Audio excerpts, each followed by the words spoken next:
ढेर सारी शुभकामनाएं। एक रिजल्ट सब कुछ तो डिसाइड नहीं कर सकता, लेकिन बहुत कुछ बताता है। अगर आपके अच्छे मार्क्स आते हैं तो कॉन्फिडेंस लेवल बढ़ता है, और कॉन्फिडेंस लेवल एक बार बढ़ गया तो जिंदगी सही हो जाती है, सब कुछ सही हो जाता है। जरूरत मुझे जो लगती है, बहुत सारे बच्चों ने अच्छा स्कोर किया और मेरे ख्याल ऑलमोस्ट उन्हीं का रिजल्ट अच्छा था। जो जैद ने एक लाइन जो बोला ना कि इंटरमीडिएट में बच्चों को सेल्फ स्टडी ज़्यादा करनी चाहिए, ये जो पेरेंट्स बैठे उनसे भी कहना चाहूँगा, ये बच्चे हैं, सेल्फ स्टडी का कोई अल्टरनेटिव नहीं। वो जो हाइब्रिड मॉडल की बात पीडब्ल्यू कर रहा है, पहले मुझे नहीं पता था पीडब्ल्यू हाइब्रिड मॉडल भी कुछ है। वो तो आदित्य हुई आए थे मेरे पास, वो मेरी बात हुई तो उन्होंने कहा SIP एक प्रोग्राम है, मैंने कहा चलो उस पर डिस्कस करते हैं, तो फाइनल हो गया फिलहाल। हाइब्रिड मॉडल की सबसे बड़ी खूबी क्या है ना, आपको सेल्फ स्टडी के टाइम ज्यादा मिलता है।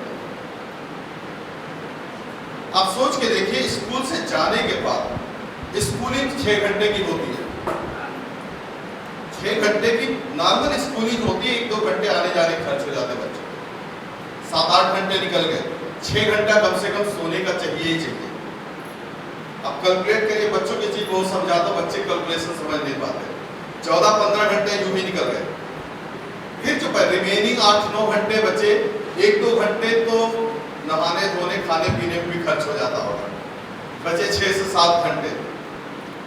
थोड़ा टाइम रेस्ट को भी चाहिए या नहीं चाहिए, मान लेते पूरा 6-7 घंटे ही हमारे पास टोटल बचने खर्चा है। उस 6-7 घंटे इंटरमीडिएट में पढ़ने वाला बच्चा अगर 6 आवर भी सेल्फ स्टडी नहीं करता तो करेगा क्या?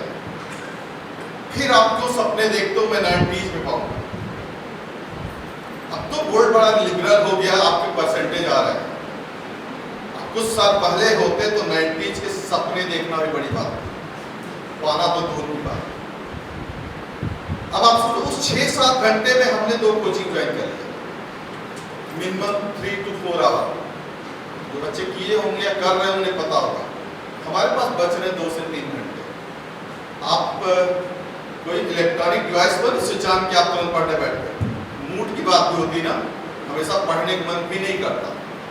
तो इस पीडब्ल्यू को लाने का पर्पज ये था कि बच्चे दिन भर घूमते रहते हैं, कोचिंग के बहाने कुछ तो कोचिंग हर महीने बदलते रहते हैं। इसलिए बदलते रहते हैं कि यहाँ जब सर ने फीस के लिए ज़्यादा प्रेशराइज किया, दूसरी कोचिंग में, दूसरे ने किया, तीसरी में गए। अब कुछ तो घूमने की वजह से कोचिंग करते हैं। कोचिंग का टीचर आपको कभी प्रेशराइज नहीं कर सकता कि आप पढ़ाई करोगी या आपका टेस्ट ईमानदारी से लेगा, क्यों नहीं करेगा? करेगा तो कोचिंग बच्चा छोड़ देगा। सारा कुछ गेम पैसे का है, इसलिए कोचिंग टीचर स्कूलों के तेज बच्चों को पकड़ते हैं कि आप किसी तरीके से मेरे यहाँ आ जाओ, ठीक है, एक सब्जेक्ट में नंबर आ गए, बाकी का क्या? बाकी का क्या होगा? एक बार सोचिएगा। एक गुरुजी मेरे थे, एक बार में बैठ के डिस्कस किया, सर ऐसी ऐसी बात है, हम देखिए ची बताया, समय तो गया बदल। ऑनेस्टली बोलो कि इंटरमीडिएट के बच्चे को कम से कम घर पे कितने घंटे पढ़ने चाहिए? कि 6-7 घंटे तो पढ़ने ही चाहिए। घर पे टाइम कहाँ है? टाइम है कहाँ? जब बच्चा आपका नर्सरी में पढ़ा तो भी 2 घंटे स्टडी कर रहा, प्राइमरी में है तो भी 2 घंटे पढ़ रहा, जूनियर में है तो भी 2-2.5 घंटे पढ़ रहा, हाई स्कूल के तो भी 2-2.5 घंटे का, इंटरमीडिएट तो भी 2-2.5 घंटे पढ़ रहा, जबकि सिलेबस कहाँ से कहाँ पहुंच गया। हो सकता है एकेडमिक में आपको चूंकि ट्रेडिशनल क्वेश्चन आते हैं, अगर थोड़ा दिमाग लगाइए आपको पता होगा पेपर में क्या आने वाला है। टीचर चाहे मुझसे आप पूछे, मैं क्वेश्चन बता दूं क्या पेपर में आ सकता है, लेकिन नॉलेज कहाँ आई?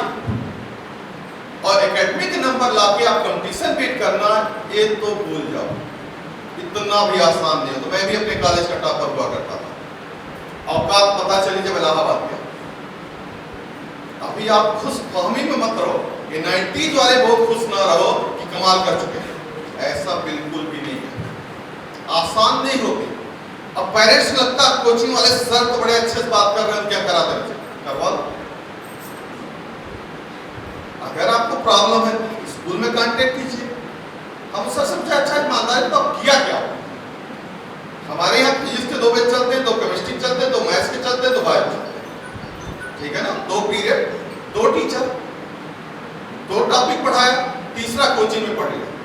एक सब्जेक्ट के 3 टॉपिक बच्चा पढ़ के जा रहा, मतलब 9 टॉपिक एक दिन में पढ़ा, स्कूल कोचिंग मिला के।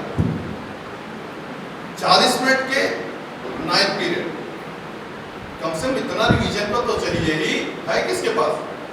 कहाँ टाइम बचा, ऊपर से आजकल मोबाइल, उस देर मोबाइल में भी चलाना ना, इंस्टा नहीं चलाएंगे तो किसी कोई दोस्त नाराज हो गया तो, व्हाट्सएप पे चैटिंग नहीं किए, अभी पढ़ने बैठे नहीं तब तक मैसेज आया, नोटिफिकेशन, बंद कॉपी किताब देख लिया, चैटिंग शुरू। बड़ी मुश्किल से तो मन लगा था पढ़ने को, उसका भी काम तमाम। नेक्स्ट डे कोई बहाना होगा ही ना पढ़ने का। तो हाइब्रिड क्लास की विशेषता है कि मैं अपने टीचर से भी थोड़ा हारा हुआ था, नहीं करने दे रहे थे। लास्ट में हमने क्लास कोर्स से शुरू किया, हमने कहा बड़े टीचर परेशान छोड़ते नहीं करेंगे ना। 32 स्टूडेंट हमारे गोल्ड मेडलिस्ट हुए साइंस ओलंपियाड और मैथ ओलंपियाड। उन टीचर्स को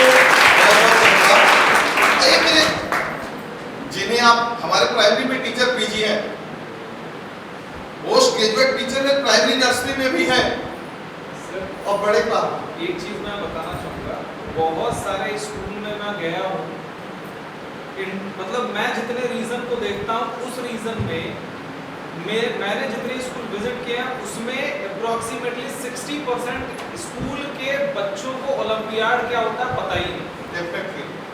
ये जान के मतलब ये आपने जो इन्फॉर्मेशन दी मुझे बड़ा अच्छा लग रहा है कि ऐसा है स्कूल में कि बच्चा ओलंपियाड यहाँ से क्वालिफाई कर रहा है, तो ये बड़ी बात है। और सिर्फ सारा गेम ये था, सीनियर टीचर को मेरे टीचर